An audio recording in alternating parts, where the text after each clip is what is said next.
Hey, what's up, everybody? It is Wes here, and I just want to talk to you a minute about something that I think a lot of people have experienced. You want to switch your hairdressers.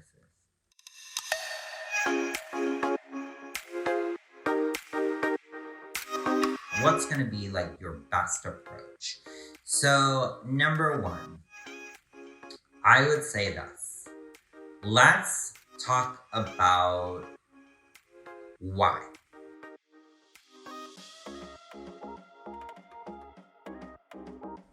Why do you want to switch?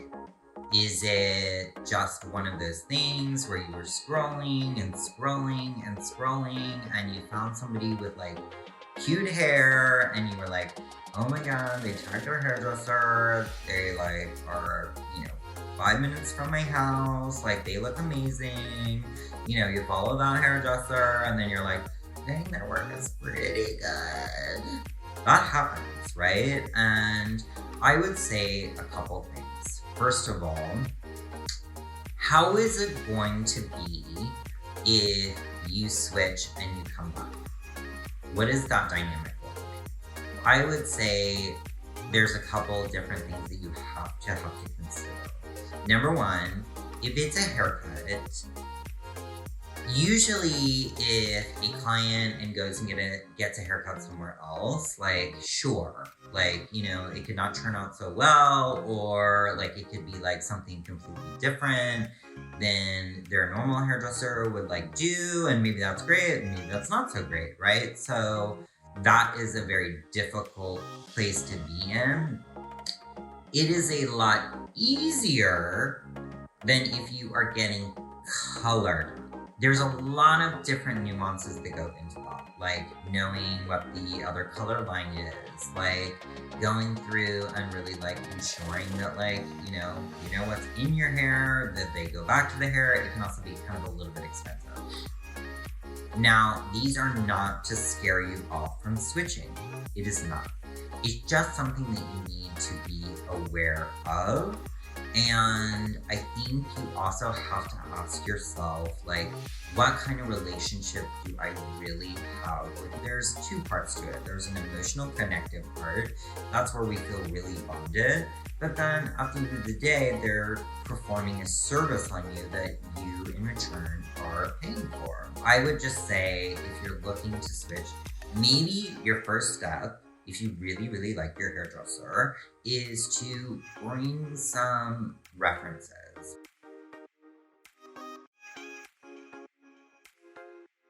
Bring some of those images from Instagram and go, hey, like, I kind of want to try this thing. Because honestly, maybe your hairdresser really wants to try something new on you, but doesn't necessarily feel comfortable presenting that to you. Sometimes they don't want to feel pushy, right? They don't want to be like, I'm pushing a look on you.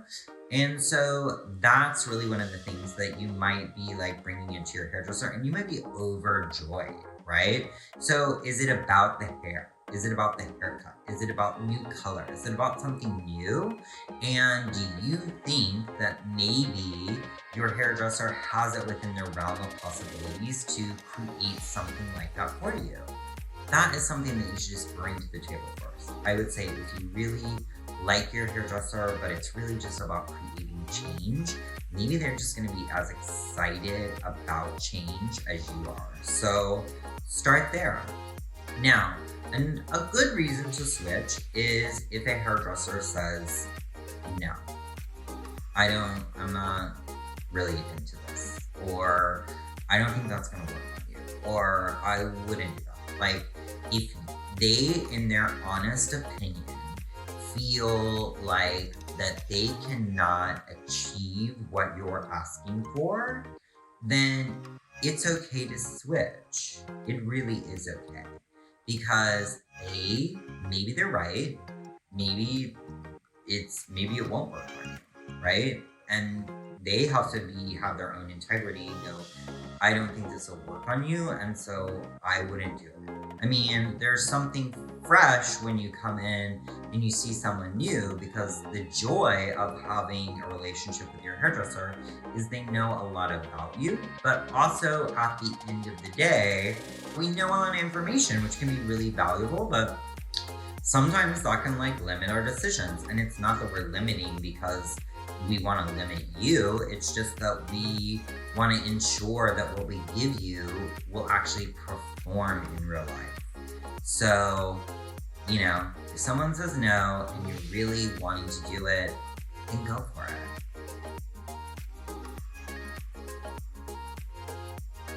You can be like, I think writing them and saying, hey, listen, you really gave me some amazing haircuts over the years. You gave me some incredible colors. I was just looking for something a little bit fresh, and I don't want you to take this in a personal way because it's not a reflection on the work or the quality or the experience that I had with you. I was frankly just looking for something new, and I found it elsewhere.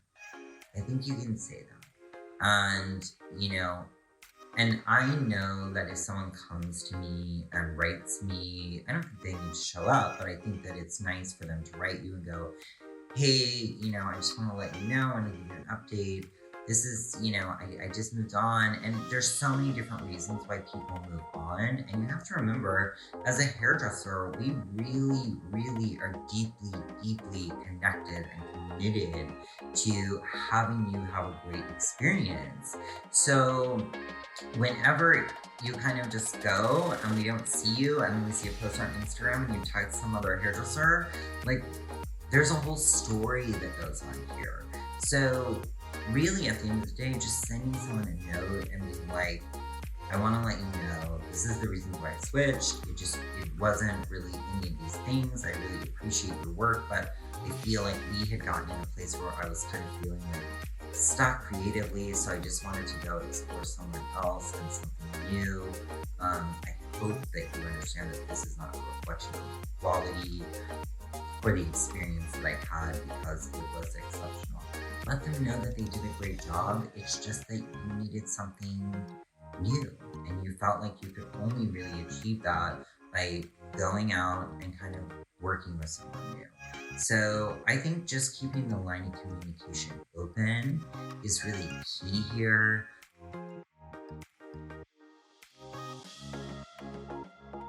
Also, something that's really nice is like maybe around the holidays, maybe you send them like, you don't have to send them a tip or anything, but I think that you could send them like a little piece of chocolate, just being like, hey, I'm just thinking about you, blah, blah, blah. Like, I know you love this. Like, that's a great way to kind of keep the relationship going. Definitely kind of like, if you want to keep them kind of in your atmosphere, they were a positive experience, but it was time for you to move on. So I don't think you need to feel guilty. I think if you do the kind of run, like get the haircut from somebody else and then like run and then just hope that they like someday figure it out, don't leave us with like a story that we're telling ourselves it's bad, because it may not really be the truth. That would be my advice. Keep that line of communication going. Everybody wants to change, Hey, and also great hairdressers are incredible. Like, the truth is, somebody wants to see that hairdresser. Their chair will be filled with somebody else who's really looking for what that hairdresser has to offer. So it's kind of like works in this beautiful, amazing way. So just go on out there, keep that line of communication going, and then switch if you need to switch. We're cool. Let's just talk about it. Awesome. Bye.